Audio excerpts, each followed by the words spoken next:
Welcome to this presentation where we will take you through how Twilio has grown from a few instances to thousands of instances, and how we are now moving off of EC2-Classic to VPC, and obviously the reasons for doing so. But first, let me introduce myself. My name is Jonas. I'm the tech lead for all things related to SIP connectivity. If you don't know what SIP is, it's a protocol for establishing phone calls, which is obviously one of the things we do at Twilio. So anything that comes in from a SIP-enabled endpoint to us, or we're sending it out to them, goes through the infrastructure that me and my team has built and are responsible for. That SIP endpoint could be a carrier, could be an IPPBX, it could be your browser, it could be anything. To us, it doesn't matter, it's just a connection.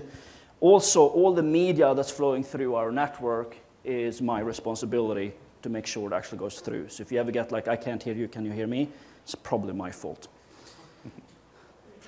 And my name is Sumbri, and I'm the Director of Cloud Services at Twilio. And basically, my group is responsible for managing all of the cloud infrastructure that Twilio uses. When I first started at Twilio, we were pretty much only managing about 100 instances or so. And today, that number is in the thousands, and it's all over the globe.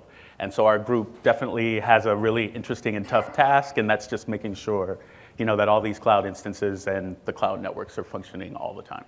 Cool. So let's just give you some of the background and what has happened within Twilio over these last 3-4 years. And the pain primarily me and my team have felt, and the things that we couldn't quite do and had to reinvent the wheel, where Sumbri's team couldn't deliver the stuff that I needed. So we'll start off with that background information, and then Sumbri's going to get into the VPC portion of the talk. So Twilio, for those who do not know, we are a communications as a service company. What does that means that we offer up a REST-based API for you to integrate communications into your application. It could be a web app, it could be a desktop app, a mobile software, it doesn't matter. Through our APIs, you can initiate and terminate phone calls, you can manipulate phone calls, you can send and receive text messages. All on our platform, which obviously mean on Amazon's platform, since that's the platform we're using. So there's a lot of customers that we have. Some of them you are very familiar with. A bunch of enterprises like Home Depot are using us. We have innovators such as Uber using our platform. So if you ever ordered Uber, when it shows up, you know how they text you. It's like your car is just around the corner. They're using us for that. So it's a good example of what you can do with our platform. And at the very basic use case, it works like this. You buy a phone number off of us. You associate an HTTP URL with that phone number. That HTTP URL points to your web server, because you're the one in control of what we're supposed to do with the incoming phone call. So if someone dials that number, the carrier will just hand off the signaling to us and say, like, hey, someone just dialed this phone number. What do you want us to do? What we do then is we look up the HTTP URL that you have configured along with your phone number, and we just webhook out to you. Along with that HTTP request, we obviously pass information such as who called, what number did they call, so you can make an intelligent decision of what you want to do with this phone call. So for instance, you may just return instructions to us saying, please read the following. Hey, and welcome to my awesome company. I'm about to connect you to my cell phone. And then you tell us to connect to your cell phone, and we will do that. So that's how Twilio works at the very, very basic use case. So going back 6 years ago, things were very simple. We had only a few machines on EC2-Classic. We had a single service, which is the one that I just described. We had customers that were only US-centric. They were all based in the US, and therefore we only were in single AWS region at the time. The deployment looks something like this. A carrier sent us traffic, SIP traffic, to our load balancers. We just picked a processing node in the background, and that was basically it. That's how we established a phone call. The media will go directly from the carrier to these processing nodes, and that was the entire deployment for taking care of an entire phone call. Now, though, things are not so simple anymore. We have thousands of instances up and running. We have way more services than just PSTN to HTTP. We have SMS, MMS, and a bunch more. Our customers have done phenomenally, and they have grown globally as well.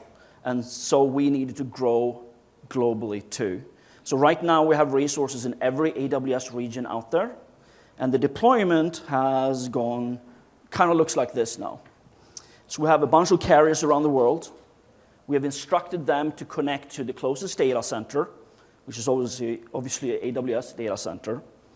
And what this picture is trying to tell you is that the reason we're doing this is media. Let's say you have two users in Ireland, let's say, who are calling each other. That media has to stay as local to those two users as possible.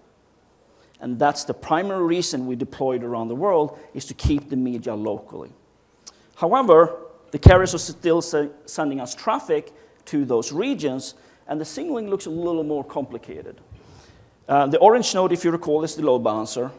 Goes into a processing node, then jumps back out again and goes into our main region, AWS in US East 1. The reason why it jumps over there is because we have the most logic over there. We have all of the databases and things like that. So currently it has to jump over the pond. So may not look very complicated, but the reason why we're actually doing these and not sending from green node to green node is because all regions today are completely separated from each other. So in order to make sure no one sends us other traffic that we don't know about, we have to push traffic through known endpoints, because the green node doesn't know anything about the other green node in another region. They can't find each other. This just means that things become more complicated than necessary, which creates a lot of issues, such as more bugs, etc. And in general, just more difficult for me and my team to find out what happened, because the traffic just bounces around all over the world. So this forces us to open up firewalls, because once again, we need to secure the traffic between these two clouds. We can't allow anyone else just to start sending us traffic that we don't know who that person is. And apart from signaling and media, we have a bunch of other traffic that also is flowing between the regions that has to be secured up as well. So we kind of had to create our own poor man's VPN version between the clouds, and that's more infrastructure that we have to maintain. And this is require us to come from known IP addresses. We need to know elastic IPs, which is a problem in itself.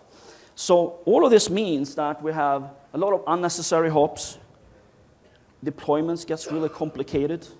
It's once again more difficult to debug, easy to introduce bugs. And all of those services, both external facing and internal facing, that has elastic IPs, it's very hard to move those elastic IPs to the server that you're bringing up without affecting traffic. Depends a little on the scenario, but in general, it's a scary operation. You don't want to do that too often. All of this just translates to my job and my team's job becomes more complicated, and at the end of the day, we don't deploy as frequently as we like, and all of that leads to less happy customers. So these are some of the things that we've been running into over the years. And let's see if somebody here can actually solve those problems for us today. Great. Thank you, Jonas. So Jonas really talked about the why, why VPC. And so I'm going to actually focus on the what, like what exactly we did, and sort of the how, like how did we do it. So a couple of things. For starters, and Amazon hates it when I say this, at Twilio, we actually refer to VPC as EC2 2.0. We very much consider VPC to be an evolution of Amazon's EC2 platform. The proper name for it is actually EC2 VPC, but everyone at Twilio will say that. And the reason why this is the case is that Twilio is actually an old customer of Amazon. We started using AWS in 2008. And in that time, the industry as a whole has learned a lot. The platform has evolved a lot since then. And so maybe VPC actually offers some features that we could take advantage of to actually solve some of Jonas's problems. So let's take a deeper dive into what some of these features might be. And the first one that I really want to talk about, because it's a huge win, is the ability to have global routing tables. And so if you're looking in Classic and you've got 1,000 instances, and you want to route traffic for a subset of those instances to another network or to another host, you basically have to manage all of the route tables on a per instance level. Like, unless you've got really good infrastructure to do this, this can become quite a hassle. With VPC, we don't have to do that anymore. Now I can create a VPC, and I can create one routing rule that all the instances in my VPC inherit, and I can redirect traffic that way. If you want to get a little bit crazier, you can actually do this on a per subnet level as well. VPC now also allows you the ability to actually route traffic to instances in your VPC, or another VPC. And again, this means you can do things like set up software load balancers inside of your VPC. You can set up software routers. You can start to really do some interesting things. And this is definitely a use case, that we wanted to enable.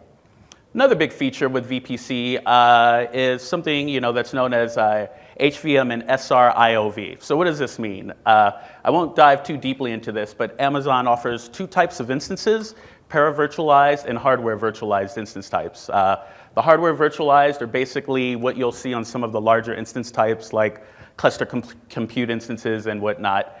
SR-IOV is actually an extension that runs on those HVM instances that more or less lets you bypass the hypervisor on a machine and get direct access to the network adapter.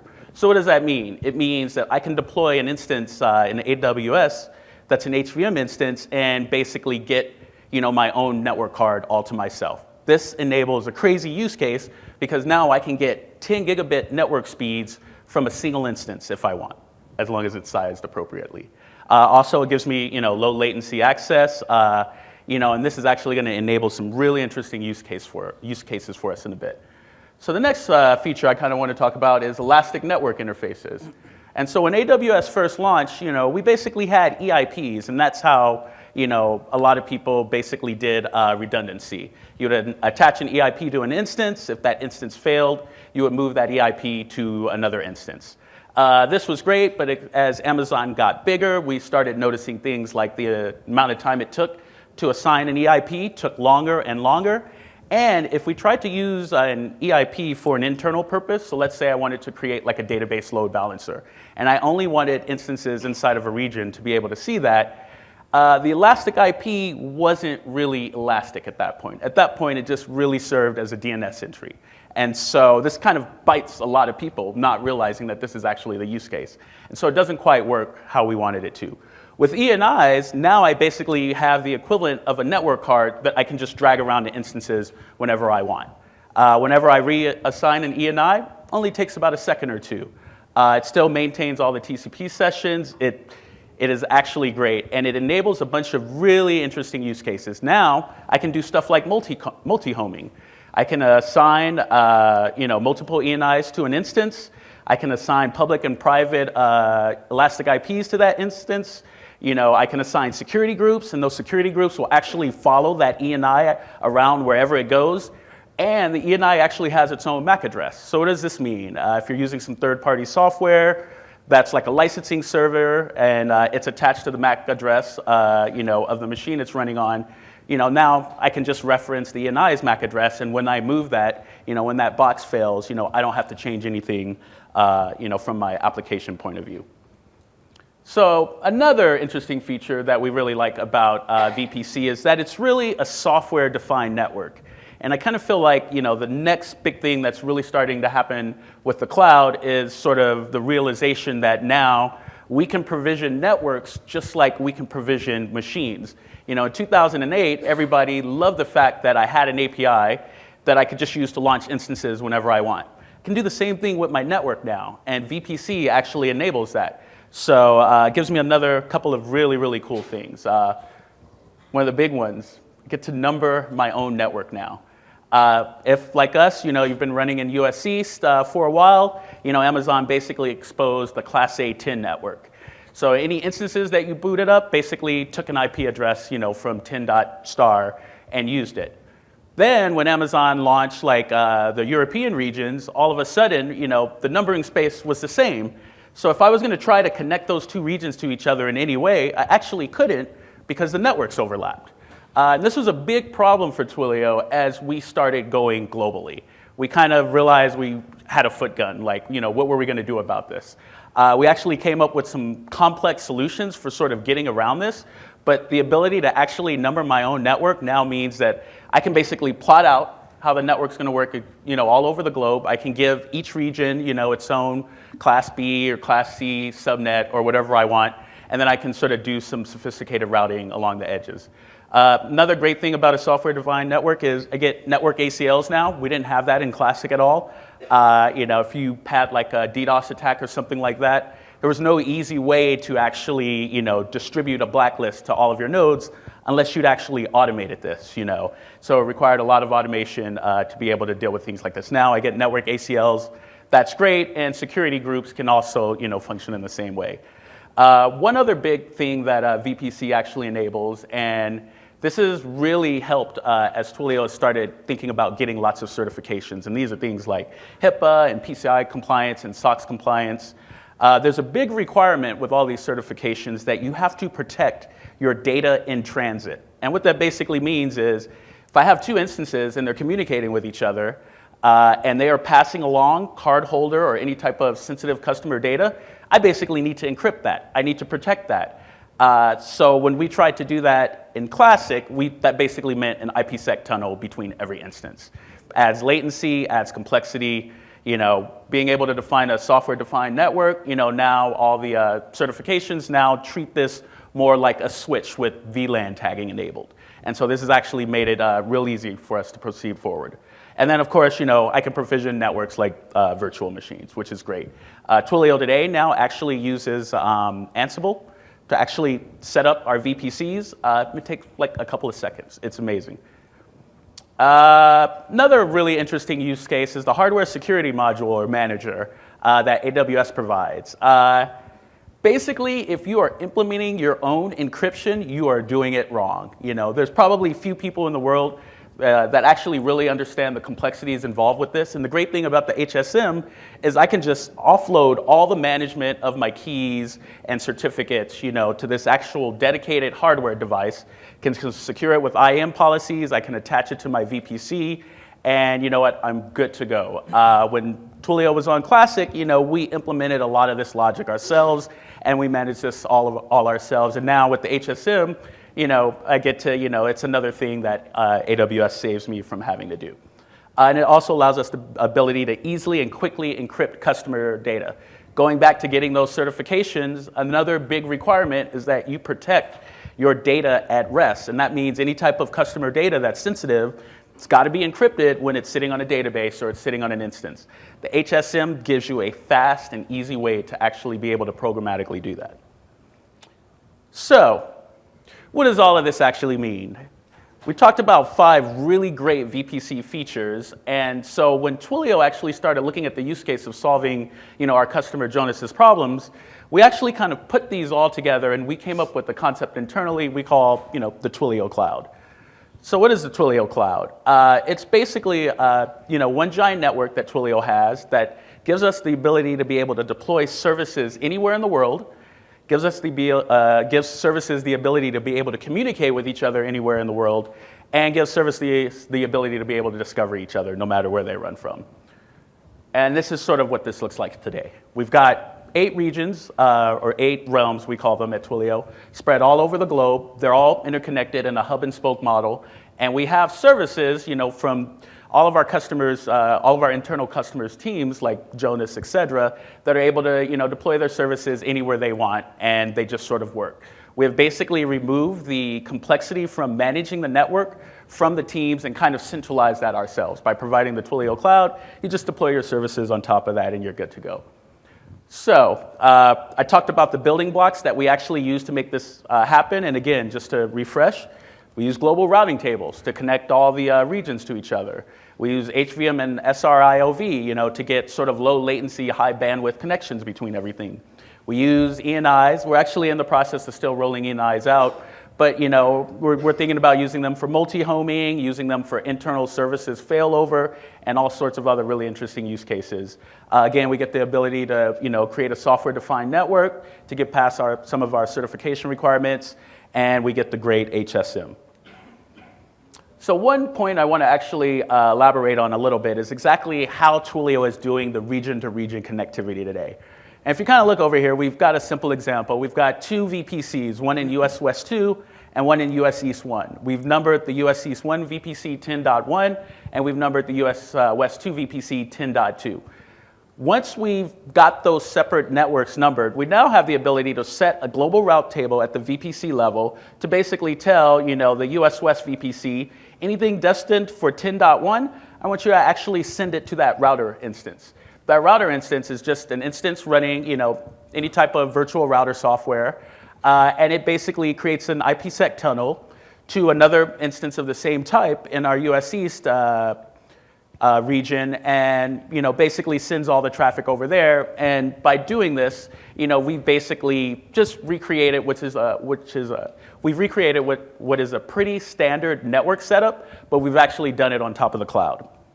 And again, we are now doing this with all 8 regions that Twilio has today. And so this is great. We've removed some complexity, and we've built the Twilio cloud. So how does this actually solve our customers' problems? All right, so now that Sumbri have given us all these great new features, so let's look how the deployment today looks like. At a first glance, there's really no difference. The primary purpose of deploying all of these services around the world from my team's perspective is to solve the problem of low latency audio. So the media streams still have to go in and out of a data center as close to the endpoints as possible. That hasn't changed. There are some new things that Sumbri or VPC have provided that makes this better, and I'll mention them in a second. But if you see the black lines representing the traffic, previously the traffic jumped all around. It came into the orange node, which was the load balancer, found the green node, back to the orange node, over to another orange node, and so on and so forth. Now, the traffic will actually go from one green node in one region to another green node in another region. And why am I so excited about this? Well, this means that I now have a single network. I'm not a network engineer. I build SIP stacks and things like that. I let Sumbri deal with the networks. Right now, I actually have to deal with the network myself. But now, Sumbri has given me one global network. I have an IP address. I just route to it. I don't need to know how it's done. That's Sumbri's job. And because this green node now found another green node, that implies that they can find each other. And that's super important because now that I have the global service discovery, I can just go from one region to another region. Sumbri has secured all the traffic and all that for me, so I don't have to create my own poor man's VPN versions anymore, which is great. So all of this just leads to everything is just much easier for us, which means easier to debug, less risky to deploy. We can deploy more frequently. A nice kind of side effect for the customers is also that the call setup latency has gone down because it's just less hops, which is great. So overall, less infrastructure and complexity for me and my team to maintain, which is awesome. And then a few other features, and Sumbri mentioned that we can actually now block IP address for whatever reason. Let's say they're attacking us. Before, I essentially had to jump in on the machine, do an IP tables block on that address. Now I can actually do that at an AWS level, which is great. I don't get the traffic to my machine. It gets blocked earlier.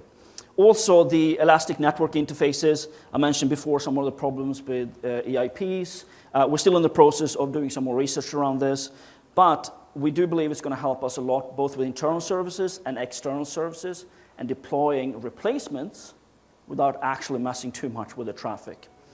As far as audio goes, because of simply improved network performance, we also get better audio, which everything just leads to happier customers because we create less bugs, easy to find them, easy for us to just deploy and fix all the time, which is great. So, but we have to actually migrate everything we already have from Classic to VPC. And yeah, this is definitely the fun part, not really. So how do you actually migrate from Classic to VPC? When we first started this project and we were really happy about the Twilio cloud, we came to the realization that migrating from Classic to VPC is just like moving data centers. And so a lot of you out there, if you've ever moved data centers before, you know exactly what this entails. In the past, I would have purchased a bunch of new hardware. I would have set that up in the new data center. I would have set up all the software on it. And then one by one, I would adjust the DNS or my load balancers to basically slowly roll traffic over to the new data center. EC2 to VPC migration, even in the same region, exactly the same. So Twilio had a couple of really big requirements for this. One is that this is zero downtime. We had to figure out a way to do this without any type of interruption in service to our customers. We're basically the phone company. Jonas mentioned this already. Our customers, always expect Twilio to work. Second big requirement is, we basically discovered that we needed the ability to be able to bridge traffic between services in a region if they were in Classic or if they were in VPC. And I'll dive into that in a little bit of detail in a second. And then, of course, we wanted, easy service discovery. No matter where our services are running, Classic or VPC, we need a mechanism so that they can just easily discover each other. So, a couple of interesting concepts that this actually brought up. Now, I talked about the first one already, and that was what we call peering. And peering is basically, got two VPCs, they're in different AWS regions. I want to connect them together, as long as I don't overlap my networks, I basically set up an IPsec tunnel between them and I route traffic, and that's great. But we actually, specifically called out bridging as something new that we needed. We needed the ability for traffic in, and in my example in US East 1, we needed the ability for traffic in VPC AAA to actually be able to talk to instances in EC2-Classic in that same region. And so, how do we actually do this? The way Amazon treats this traffic is it's basically like traffic for Classic destined to that VPC basically goes outside of the network and back into the VPC, and it's treated as public traffic. So what Twilio did is we actually created an internal tool we called IP Tunnel Manager. And this basically ran on every box. If any of you have been following Instagram recently, they talked about their new Netty program. It was interesting to find out that we took similar approaches. But we basically ran IPsec on every box and created tunnels to any other boxes, whether it was in Classic, any other boxes, if they were in Classic, that instance needed to talk to. And we had to do all of this automatically and programmatically. Anytime you boot up a new instance, it's got to discover all the hosts it wants to talk to, set up IPsec tunnels to all of those hosts, and then basically you can start routing traffic and start moving those services. Another big thing that, of course, we figured out is we needed to use software routers for peering traffic. I won't call out the specific vendor here we use, but there's a lot of great vendors downstairs. And if you're thinking about doing something like this, I would highly recommend just settling on one of those vendors and not trying to do this yourself because it's a whole lot easier. And then, of course, Twilio has an internal service discovery product that we have. It's built on top of Zookeeper, among some other technologies, and that's how we just sort of bridge the gap between services being able to discover themselves in Classic or VPC. So let's see where we are today. Now I actually do have the ability to deploy everywhere, and we actually started to do so. So I can now deploy globally. They can communicate with each other on a global scale. That it can be discovered globally. So we have right now, at this very moment, me and my team have deployed services all around the world that are taking live traffic for some of our new use cases. And we have just started to move some of that carrier traffic that previously pointed to, let's say, Ireland. Now we're moving it what we call Ireland VPC.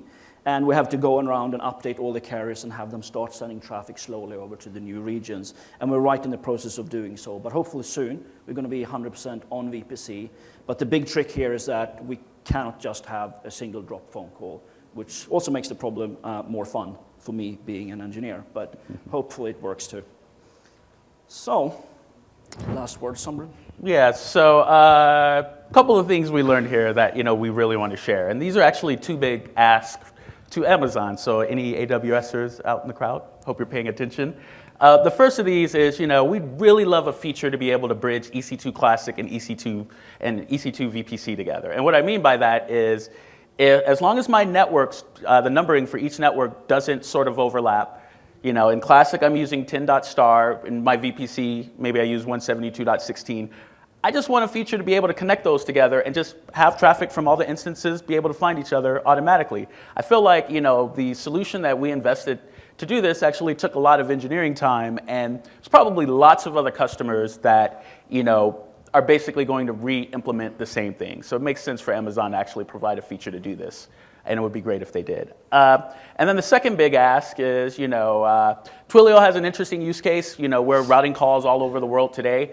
I'm pretty sure there's lots of other companies out there with use cases that are similar to that as well. We can't be the only ones that want globally connected VPCs. So it'd be great if we had a feature, if I could just go to the AWS console or give me an API call, where I had two VPCs in different regions and I could just connect them together via IPsec, and as soon as I added a third or a fourth, maybe we start doing some type of intelligent routing on top of that. So, if I lose a VPC, traffic, gets routed appropriately, but it would just be great if, this sort of functionality was built into the Amazon product.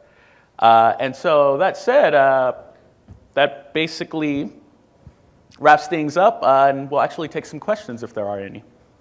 Yeah, go.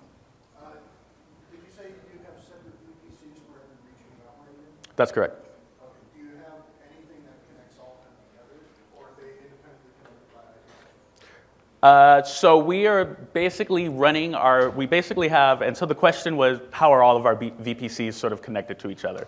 So we're basically running a routing network. We're running our own routing protocol. We basically are running this on all of our edge instances that are connected to all the VPCs. We're using BGP for this today. And we sort of have everything set up in a hub and spoke model. We're actually undergoing a product now to see how much sense it makes to turn it into a full mesh network where every VPC can directly connect to every other VPC. That would mean in our current network design, we'd have something like 80 or 100, I think, IPsec connections. And so we'd really have to look at really good automation tools to be able to do that. Yes? How far does VPC pairing go? So VPC peering is great, except it's intra-region today. So if I have two VPCs in the same region, I can connect those together pretty easily, but as soon as I want to connect it to another VPC outside of that region, there's no way to do that. Yes? Yes, yeah, you.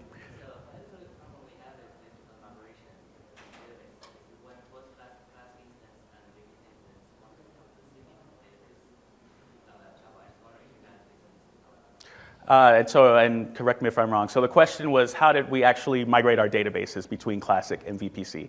So this is actually still ongoing. Like the actual migration is probably going to take us about 6 months. But this is actually made a little bit easier for Twilio because of how our MySQL databases are set up. What we've in essence done is we have a database cluster running in Classic, and then we will spin up a bunch of slaves that are running in VPC while the master is still in Classic. And so for a short time, we will have slaves in Classic and VPC that are basically, there's a load balancer in front of those. So all the services that need to access that database are basically talking to, slaves both in Classic and VPC. Then we will basically fail that master and promote a slave in VPC to a master, and that's basically how we pivot over the traffic as that last step. And that failure takes like a couple of seconds, and it's the exact same operation that we use for database failover, within Classic today. Yes? Do you use any of the other Amazon services? Like, do you use RDS, for example, for the databases, or do you have databases running on EC2? So the question was, do we use RDS in addition to some of our home-built MySQL stuff? It's actually a slightly more involved question to answer, but the short answer is Twilio was very paranoid of a lot of Amazon services very early on when they were first introduced. If any of you have ever experienced like EBS outages, doesn't really happen anymore, but that actually kept us from adopting a lot of early AWS technologies back in 2008. So we still use a lot of our own internal MySQL stuff. However, that product that was just announced today, we're very interested in now, and we actually do use a bit of RDS as well. So we have not actually migrated any of our RDS services yet. Just as a follow-up, are you using other services that have any kind of persistent data that have to migrate into EC2? And so the follow-up was, do we use any other services where persistent data that we've had to migrate? I don't think so, not yet. Not right now. Yeah. And actually, your question is great for the next talk, which our colleague Ryan's going to talk about, where he's going to go over some of our current MySQL architecture and what we're going to do in the future for some of them. Got a question over there? How do you manage the potential point of failure of the gateway For the IPsec tunnel or just in general? The router that's doing that. Yeah. So that's a great question. See me afterwards.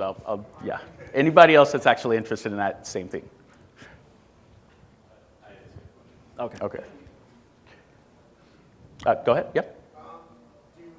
Just because of all the tunneling that you're doing, do you ever experience any latency issues with like audio transcoding from point to point?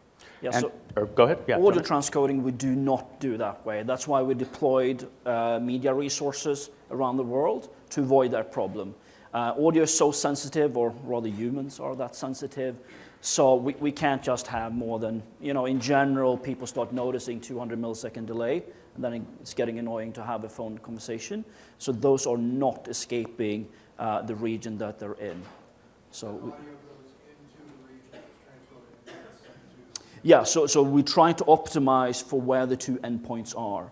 So if those two endpoints are in the same region, or the carriers, let's say, are connected to the same region, it stays there, so we don't actually have to do that. But we are noticing latency sometimes on other things. So yes, latency is a concern sometimes. Yep. Can you talk very quick about the migration of the, I guess you're using ELB for load balancing, so how the migration went from EC2-Classic to VPC? So we're actually, so there's two parts to that question, where most of our infrastructure is actually not using ELB, and some of it is. And so we haven't actually migrated that ELB infrastructure yet. However, the approach that we're probably going to take is, we use sort of globally distributed load balancing, and so we're just thinking we're just going to set up multiple ELBs in Classic and VPC and just sort of fail over at the higher DNS level that way. And then what was the second part of your question? Oh, that was it. Okay, great. All right, where are we on time? Actually, I don't have time. All right, so I guess we'll go ahead and wrap things up. If anyone has any questions, feel free to come up front, and me and Jonas will have a few extra minutes to answer them. Thank you. Thank you.